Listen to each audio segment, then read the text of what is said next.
Howdo! So, did you guess what's going on the back of the guitar? Yes, in the immortal words of Sir Ben of Crow, burn it!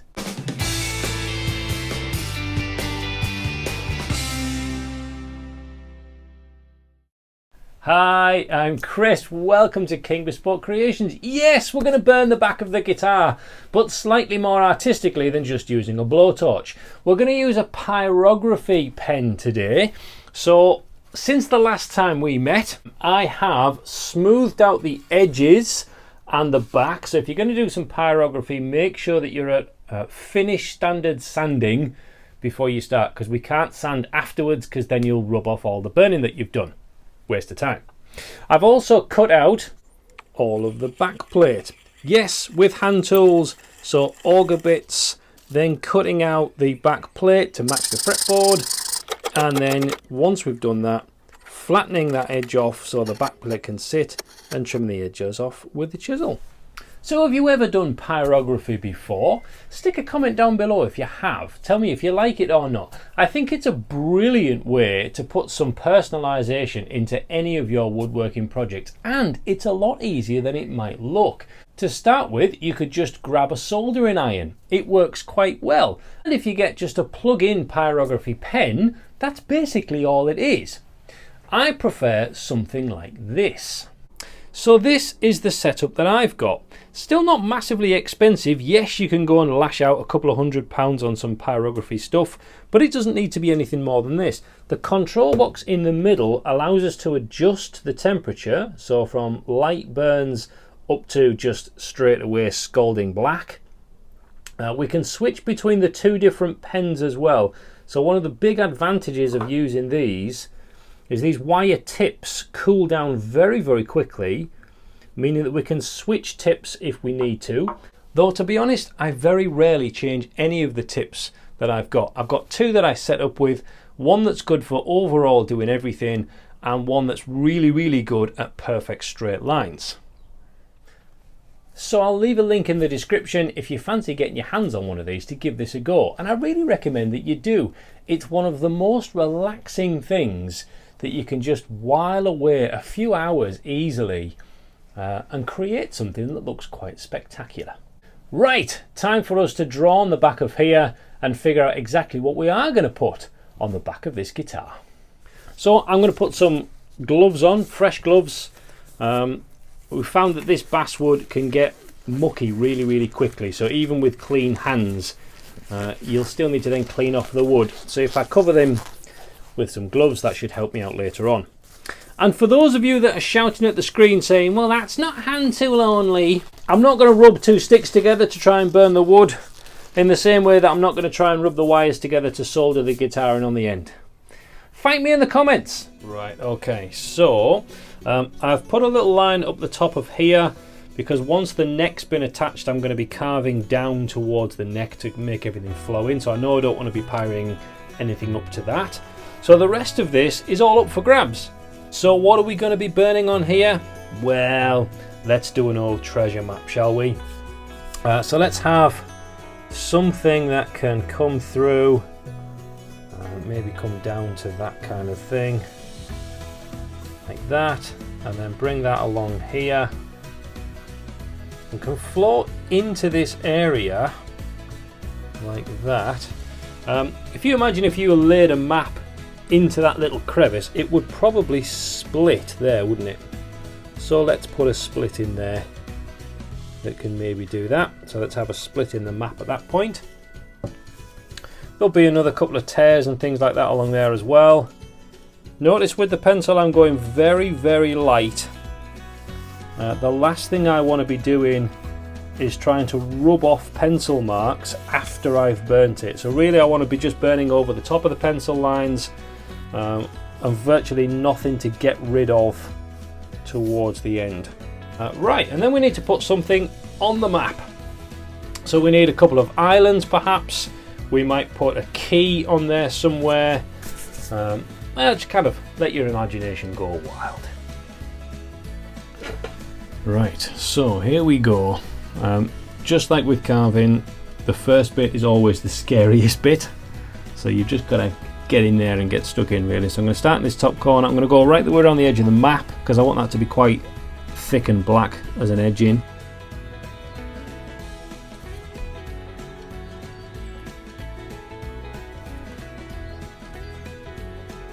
That burnt edging as it goes along, which just instantly makes it look like a rough edged map, doesn't it?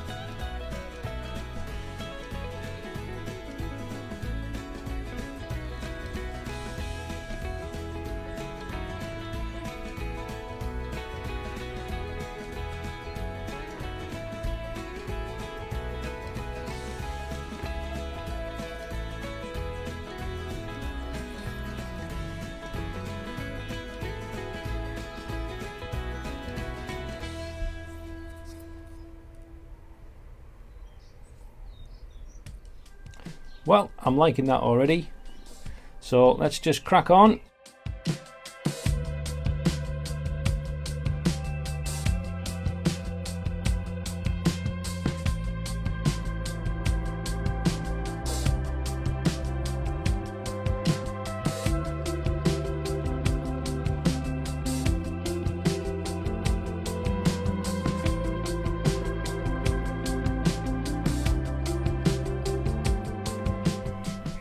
So now that we have our paper, I'm now going to put some shadowing on that. So I'm not worrying about what's on the map for now, but I'm going to put some shadowing along the bottom and in some of these little cuts and in here.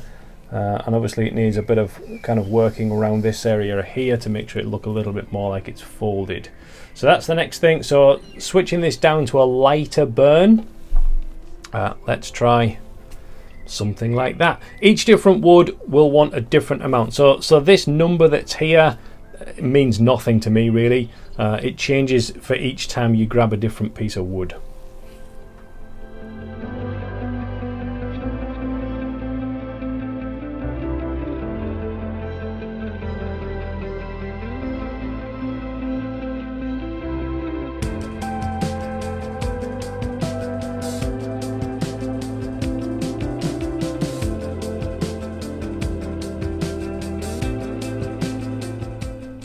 Just that little bit of shadowing just makes it pop off the page, or the guitar body in this case.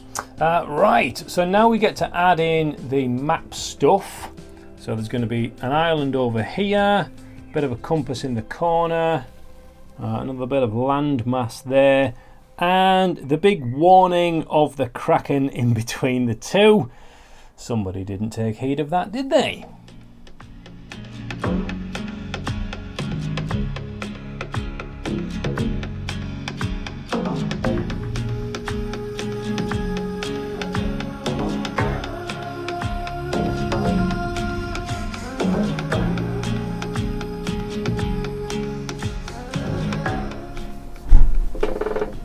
Sometimes we can just use the tip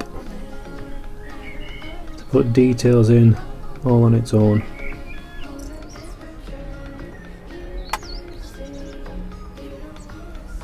So here I've changed the nib to something that's got some very straight edges on. You can see I've never used this one before because it's really shiny. I'm going to use this to use almost like a calligraphy pen to scribe in these letters at the bottom.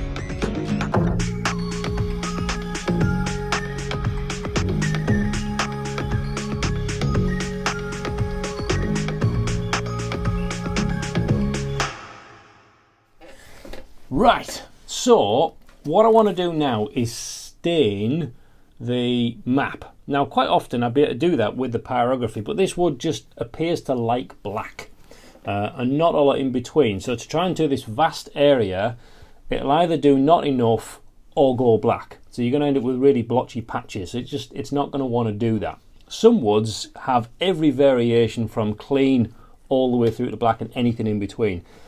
This basswood pretty much just likes to go black. So how am I going to stain an old ancient map?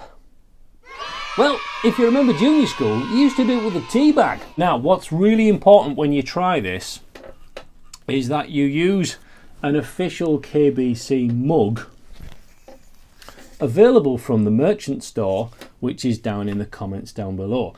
Also, while you're there, grab one of these t-shirts.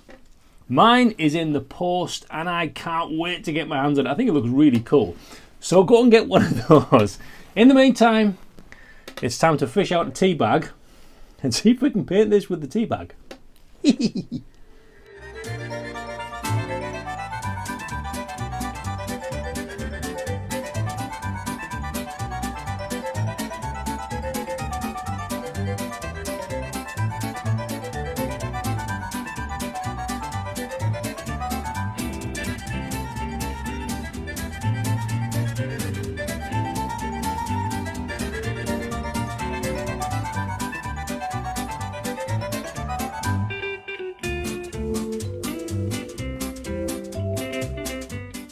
I can't believe that's actually worked and I've just painted a guitar with a tea bag.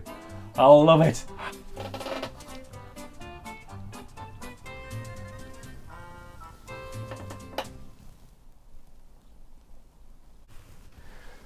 Well, there we go. So after finishing the burn last night and the tea staining, which really worked rather well, I got all giddy and glued the neck in. Yay! Look at that, there we go. So that's not bad.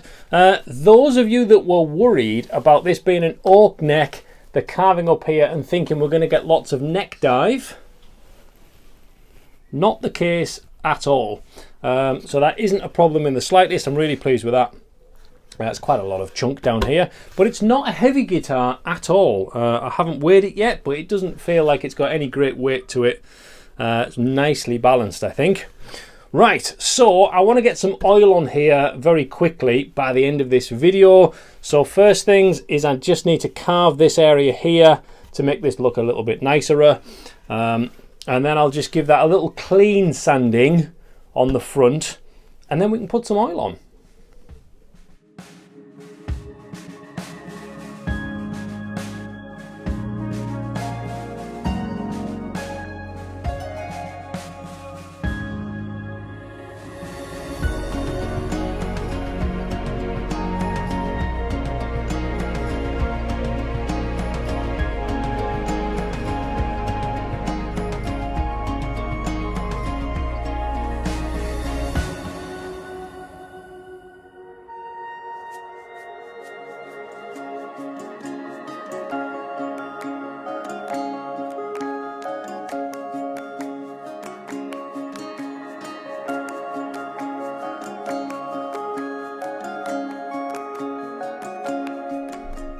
So I've saved you the pain and boredom of lots of sanding because it's boring enough doing it, never mind watching. One tip I will give with the carving, so in these areas with the big grooves, all I've done to clean those up is actually just resharpen the chisel, just re-honed that and just took a really thin skim along those channels just to clean them up rather than sitting there with finger sanding all the way through. So now that's nice and clean, it's time to put some oil on it, front and back.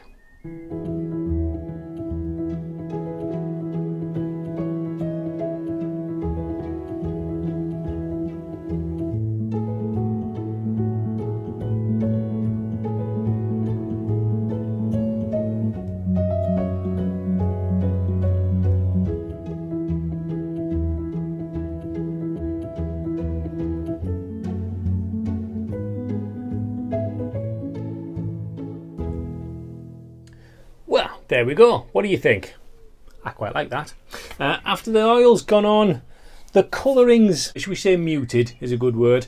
It's still slightly different. You can see the contrast down here. The front, I'm doing something a little bit clever with the oils on the front of here, which you're going to have to wait to see the final video to see how that turns out. So that final video will be coming out on the 30th of June. Just in time for all of you wonderful people to vote for this guitar on the 1st. All links will be in all of the description, so if you're watching this between the 1st and the 5th, I think it is, there'll be a link in this description to go and vote for this guitar, because I'd really like it if you did. Now, before you disappear, there's the Northeast Guitar Show is going to be happening on August the 8th. COVID allowing, I think we should be okay for that. And I'm going to be there. I'm going to have a little stand. I would absolutely love it if you're anywhere near the area to come in, give me a big fat how do, and put an order in. Go on, you know you want to. If nothing else, I'll be taking some of my guitars that I've made, so you can come and have a little bit of a closer look at some of those. And yeah, just come and say hello. I'd love to meet some of you. That would be awesome. And maybe if you're in the area and you win this guitar on the auction, maybe we could arrange to have it picked up at that point too. Until next time, sharpen your tools, maybe do a little bit of burning, and I'll see you soon. God bless.